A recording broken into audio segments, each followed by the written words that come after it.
Selamat pagi anak-anakku kelas 6. Bagaimana kabar kalian? Semoga anak-anakku dalam keadaan sehat, tiada kekurangan suatu apapun. Hari ini kita akan belajar daring bersama. Tema 4, globalisasi. Subtema 2, globalisasi dan manfaatnya. Pembelajaran yang pertama. Agar pembelajaran pada pagi hari ini dapat berjalan dengan lancar, marilah kita berdoa bersama. Berdoa mulai. Berdoa selesai. Anak-anakku yang terkasih, pada pertemuan yang lalu kita sudah belajar tentang keterampilan dasar kuda-kuda dalam silat, penyebab mati lampu, dan bermain drama. Nah, hari ini kita akan belajar bersama di tema 4, subtema 2, pembelajaran 1 tentang globalisasi dan manfaatnya. Tentunya anak-anak sudah menyiapkan buku tema 4-nya masing-masing ya. Nah, dibuka mulai halaman 51. Tujuan pembelajaran kita pada pagi hari ini adalah yang pertama, dengan menyimak, siswa mampu menyebutkan dan mampu menuliskan informasi penting dari teks eksplanasi yang dibaca dalam bentuk peta pikiran yang sistematis.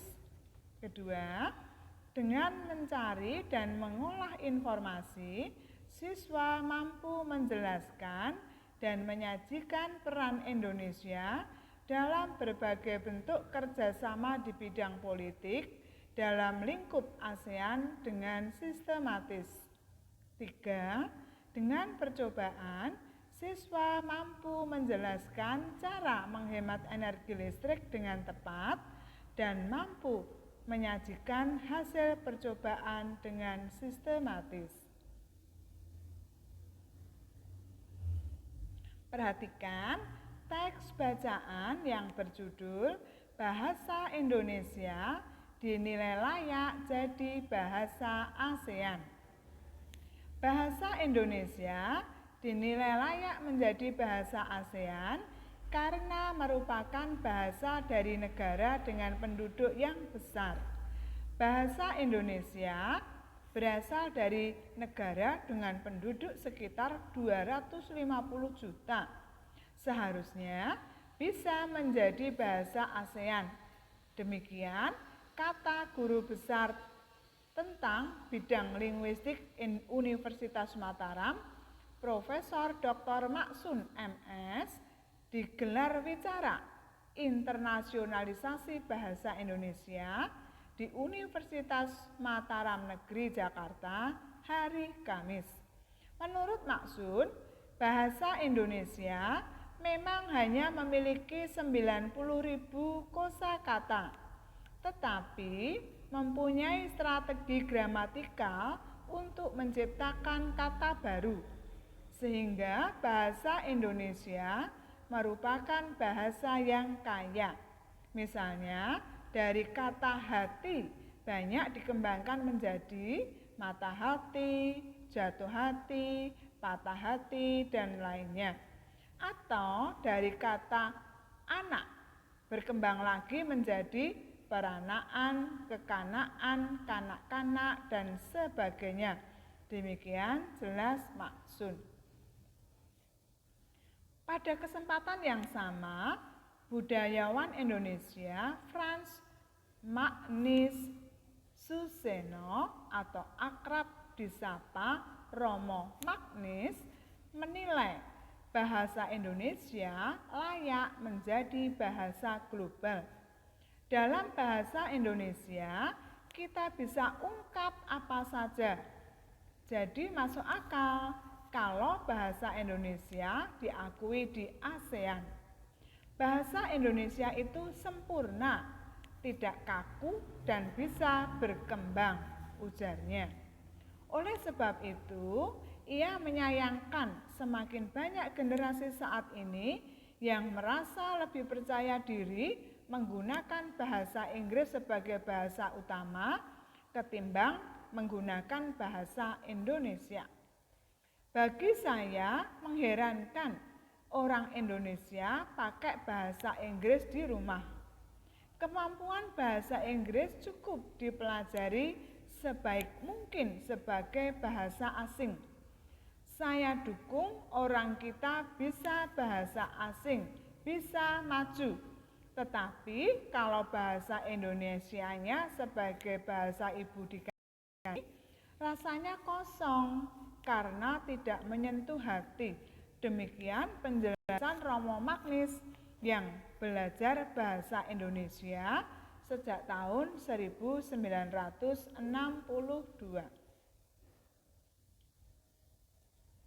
Nah, anak-anakku yang terkasih, tadi anak-anak sudah mendengarkan teks bacaan dengan cermat. Nah, nanti tugas anak-anak adalah menuliskan informasi penting dalam setiap paragraf bacaan tadi. Lalu kalian tulis informasi penting tersebut di setiap paragraf pada diagram seperti nampak di dalam layar atau sudah ada di dalam buku paket tema 4 kalian masing-masing. Nanti anak-anak bisa membuka buku paket tema 4-nya. Di situ anak-anak silakan melihat bagaimana caranya anak-anak nanti menuliskan paragrafnya ya, seperti yang nampak di layar PPT itu. Silakan paragraf 1 topik masalahnya tentang apa, paragraf 2 dan 3 penjelasnya tentang apa, dan yang paragraf terakhir, paragraf yang keempat itu kesimpulan atau pesan apa yang kamu temukan, informasi penting apa yang kamu temukan di dalam paragraf tersebut. Silakan anak-anak nanti menulisnya di dalam buku tugas. Besok pagi dikirim ke Bu Ida. Setelah membaca teks, dapat diketahui bahwa globalisasi memiliki dampak positif bagi Indonesia. Salah satu dampak positif dari globalisasi adalah bahasa Indonesia menjadi semakin dikenal di kawasan Asia Tenggara pada khususnya dan di dunia pada umumnya. Carilah informasi tentang kerjasama di bidang politik antara Indonesia dengan negara-negara anggota ASEAN. Identifikasi posisi dan peran Indonesia dalam setiap kerjasama tersebut. Perhatikan cara mengerjakan tugasnya. Itu sudah ada juga di dalam buku tema anak-anak ya. Di halaman 54 sudah ada. Ya, jadi nanti silakan anak-anak bisa mencari informasi dari buku, dari internet, dari koran, dan lain sebagainya tentang kerjasama Indonesia dengan negara-negara di Asia Tenggara di bidang politik, terutama di masa globalisasi sekarang ini. Dan bentuk kerjasama serta perannya silahkan ditulis di dalam kotak-kotak yang sudah disediakan itu. Ayo mencoba. Belakangan ini banyak bermunculan masalah pemborosan energi. Masalah pemborosan energi secara umum sekitar 80% disebabkan oleh faktor sumber daya manusia yang kurang memahami dampak dari pemborosan energi bagi kelangsungan hidup anak cucu kita mendatang. Selain disebabkan oleh manusia, ada pula 20% disebabkan oleh faktor teknis. Indonesia merupakan negara yang boros dalam penggunaan energi. Bahkan Indonesia termasuk salah satu negara di Asia Tenggara yang tertinggi dalam hal pemborosan energi. Hal ini tercermin dari indeks elastisitas energi. Skor Indonesia lebih tinggi dibanding dengan negara-negara di Asia Tenggara, bahkan dengan negara maju. Hal ini menunjukkan perlunya masyarakat Indonesia mengkonsumsi energi secara lebih efisien dan mengurangi pemborosan. Dampak dari pemborosan energi sebenarnya sudah kita rasakan. Hal ini terasa dari peningkatan suhu global. Meningkatnya suhu global menyebabkan naiknya permukaan air laut, meningkatkan intensitas cahaya cuaca ekstrim, lebih lamanya cuaca panas daripada udara dingin, dan hilangnya gletser, serta akibat-akibat lainnya. Jika fenomena ini terus terjadi tanpa antisipasi dan penanggulangan, mungkin kelangsungan hidup manusia akan terancam.